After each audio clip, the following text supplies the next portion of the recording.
Salut, c'est Alice, bienvenue sur ma chaîne et bienvenue dans cette nouvelle vidéo où j'ai envie de te parler un petit peu de mon expérience au Yonaguni Spa. Comme j'ai pas forcément passé un super moment sur place, j'avais envie de donner mon témoignage. Si ça peut aider, informer certaines personnes, je serais contente.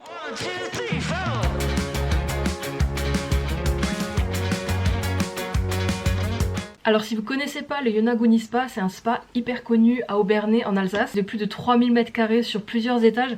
Vous avez forcément vu passer des vidéos, je pense, sur internet, il est super connu. Je vous mettrai d'ailleurs quelques petits screens à l'écran en même temps que je parle. Et en fait il a un côté hyper instagrammable, c'est pour ça qu'il est tellement connu, je pense.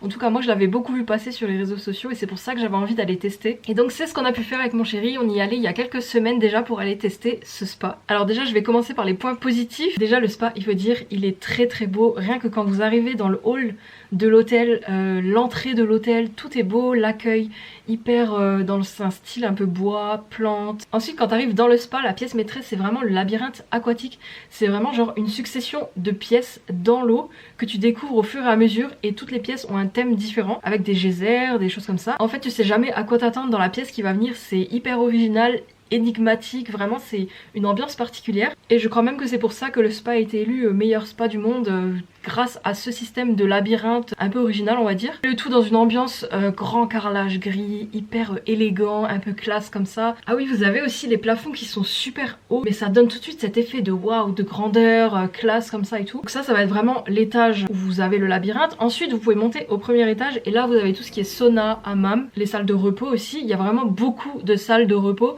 et chaque salle est aussi très jolie. Il y a vraiment une petite touche dans chaque pièce qui fait qu'elle est unique et c'est hyper apprêté, franchement c'est très joli. Ici j'ai pas parlé du personnel mais ils étaient tous hyper gentils, aux petits soins, que ce soit à l'accueil, au restaurant. Aussi le restaurant, on a été surpris de la qualité des produits. Déjà nous on est fans de bowl en général et là c'est vraiment un système de bowl où tu te sers à volonté. Sur ce côté on était vraiment ravis, c'était très bon. Toujours sur le resto, on mange en peignoir donc on n'a pas besoin d'aller se changer ou c'est pas une galère ou quoi. On a le peignoir qui est fourni d'ailleurs, j'ai pas précisé, avec les chaussons et tout. Donc tu mets ton peignoir et tu vas manger normalement au restaurant. Ça j'ai trop aimé qu'ils fournissent le peignoir parce que tout de suite tout le monde est un peu pareil, ça fait vraiment un effet classe. T'as pas des serviettes bariolées dans tous les sens et tout. Aussi ils fournissent les petits chaussons donc ça c'est trop bien. Et le gel douche évidemment, shampoing. D'ailleurs il sentait trop bon. Ok, je pense que là on a à peu près fait le tour de tous les points positifs. Il y en a vraiment beaucoup et je pense que vous vous demandez mais quels sont donc les points négatifs du coup, parce qu'on dirait qu'il reste plus rien. Donc c'est maintenant qu'on va rentrer dans le vif du sujet et je vais vous dire pourquoi.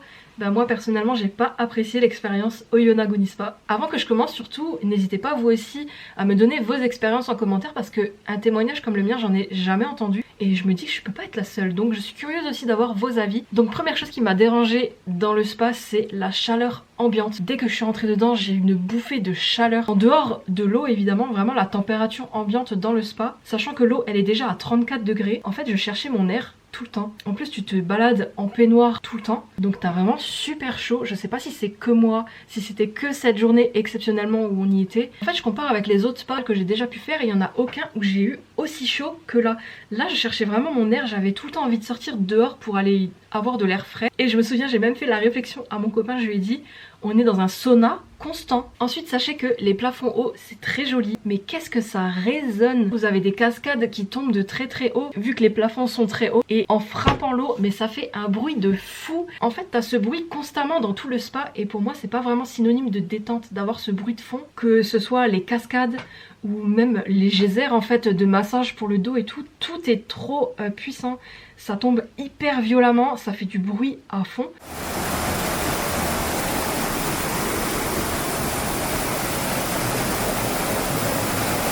Il y a carrément des endroits où je devais me boucher les oreilles carrément vu que ça faisait trop de bruit. À savoir aussi que l'eau dans les bassins elle est à 1m40 et moi je fais 1m59 donc autant te dire que j'avais de l'eau au menton tout le long.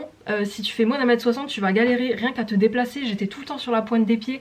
Les geysers je les avais dans le visage tout le temps, il y avait rien que je pouvais avoir sur les épaules, genre c'est pas du tout adapté. Il y a très peu de bus de massage que moi j'ai pu utiliser et étant petite ça marchait pas, ça ne marchait pas avec mon corps, genre j'étais pas adaptée à ce spa. Et en plus de ça il y avait toutes les personnes qui étaient un peu plus grandes qui se prenaient les bus de massage sur les épaules et moi j'étais à côté, je recevais tout au visage, toutes les éclaboussures.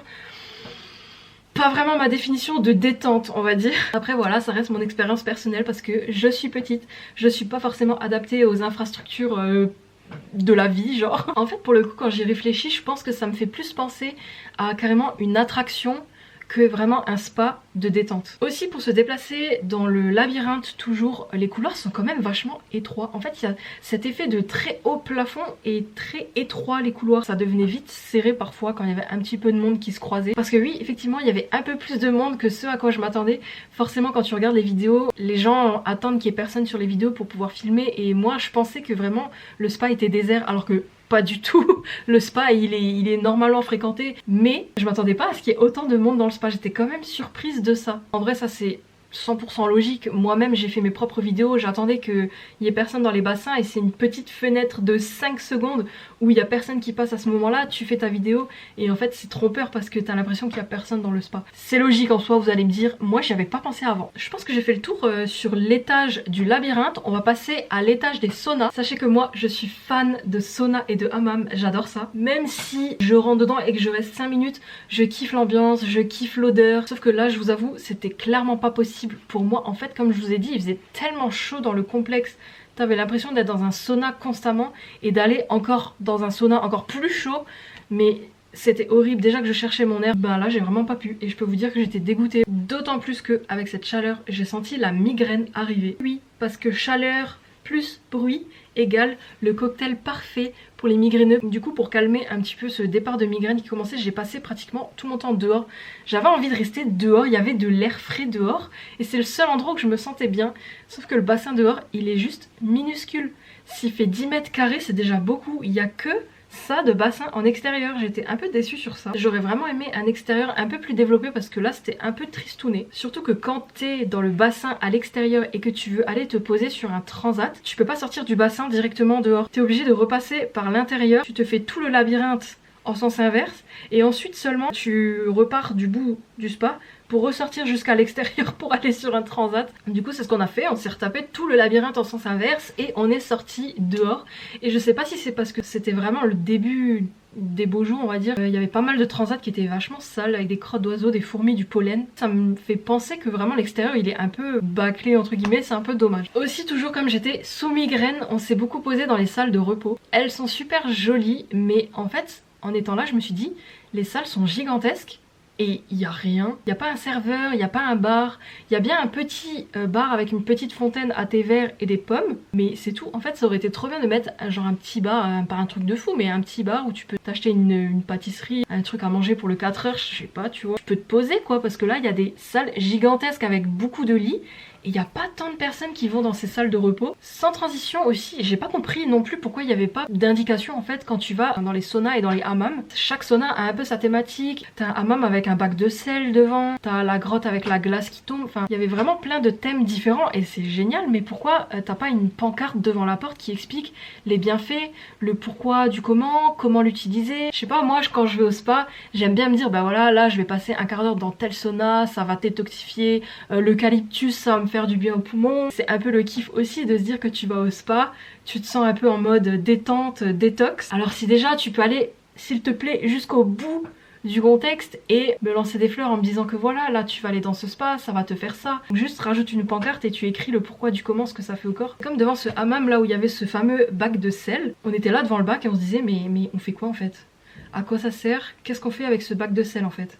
Donc on savait pas, du coup on n'est pas allé. D'ailleurs on a cherché quelqu'un à qui demander mais il n'y avait pas de personnel dans le spa. Ils étaient soit à l'accueil, soit au restaurant du coup, mais dans le spa je n'ai vu personne. Moi j'aurais bien kiffé qu'on me dise c'est quoi les bienfaits de s'allonger sur un lit dans une grotte de sel. Je l'ai fait, mais je sais pas c'est quoi les bienfaits en fait, vraiment. D'ailleurs ce lit dans la grotte de sel était hyper haut pour revenir sur ma petite taille qui n'est pas si petite, 1m59, c'est pas non plus si petit. Je me suis sentie un petit peu petite quand j'ai dû redescendre de ce lit dans la grotte de sel qui était super haut en fait et j'ai galéré. Pareil pour le restaurant, ils nous ont mis sur des chaises de bar. Fallait me voir galérer à monter sur ma chaise de bar avec mon assiette là. Ok, maintenant que je suis entrée dans le thème du restaurant, je peux vous dire que dans le resto, il y avait une chaleur. En fait, vous avez des énormes baies vitrées, c'est très joli, qui donnent sur de la verdure. Sauf que nous, on allait manger pile poil quand le soleil il tapait directement sur le baie vitrée, il était en train de se coucher. Du coup, il y avait une chaleur et je l'avais directement dans les yeux en plus. Petite parenthèse pour ma migraine, c'était horrible. Bruit, chaleur, lumière. Les trois, je les avais, les trois au Yonaguni Spa. Non mais pour revenir au resto, donc du coup tu manges en peignoir, trop chaud. Genre vraiment, je voyais mon copain en face de moi, il avait littéralement les gouttes qui lui coulaient du front. Alors j'ai vu un boîtier blanc qui était accroché au mur au-dessus de la nourriture où on pouvait se servir. Et j'ai vu de loin que c'était écrit 36. Donc je sais pas si c'était la température intérieure dans le resto, ça me choquerait pas. Mais d'un autre côté, ça me choquerait. Tu peux pas laisser les gens manger dans 36 degrés. Non. Je me dis c'est pas possible. Après voilà, j'aurai jamais le fin mot d'histoire, je sais pas. Je sais pas si c'était la température, j'espère pas. En tout cas, on a bien eu chaud. Alors j'ai presque fait le tour de tout ce que je voulais dire. Je voulais attendre exprès la fin pour rajouter un truc qui nous a trop fait rire. Genre vous voyez le design un petit peu à l'intérieur du spa, les grands carreaux gris, hyper élégants et tout. Ça vous fait pas un petit peu penser au backroom? Genre là je vous mets une photo de leur site, ça vous fait pas un peu penser au backroom?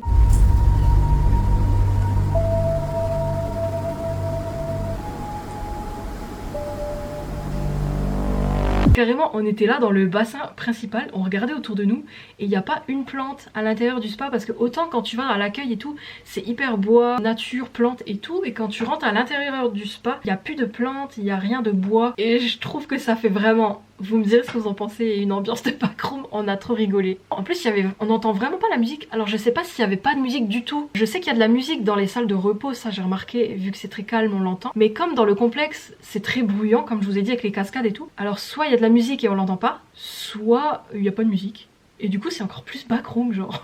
Ok, donc pour conclure, à mon sens, le Yonaguni Spa n'est pas adapté aux petites personnes, aux migraineux à cause de la chaleur et des geysers et du bruit. Ça reste un endroit très joli comme j'ai dit, avec des structures originales, audacieuses, mais ce n'est pas un spa adapté à mes préférences. Moi je kiffe plutôt la détente, le calme, la douceur, mais là je dirais que ce serait plutôt adapté à un grand public sous forme d'attraction en fait, tout simplement. Si on m'avait dit tout de suite c'était plus une attraction, j'aurais été moins déçue on va dire. Voilà pour mon avis sur le Yonaguni Spa. J'aurais jamais pensé avoir autant de choses à dire, comme j'avais jamais entendu personne en fait avoir ce genre de témoignage. Si jamais vous avez testé ce spa, surtout j'aimerais beaucoup avoir votre retour d'expérience dans les commentaires, parce que je me dis je peux pas être la seule à avoir eu tous ces inconvénients. Donc vraiment si jamais vous avez testé, dites-le moi, qu'on en parle, qu'on en discute. J'ai trop envie de savoir. Si tu veux voir plus de mes contenus, viens me suivre sur TikTok, c'est là que je suis le plus active et ça me ferait trop plaisir. Et j'ai aussi maintenant un compte Instagram, c'est tout nouveau, donc tu peux aller me suivre là-bas aussi. Merci d'avoir regardé ma vidéo jusqu'au bout, j'espère qu'elle t'a plu. Je te laisse ici et je te fais des bisous.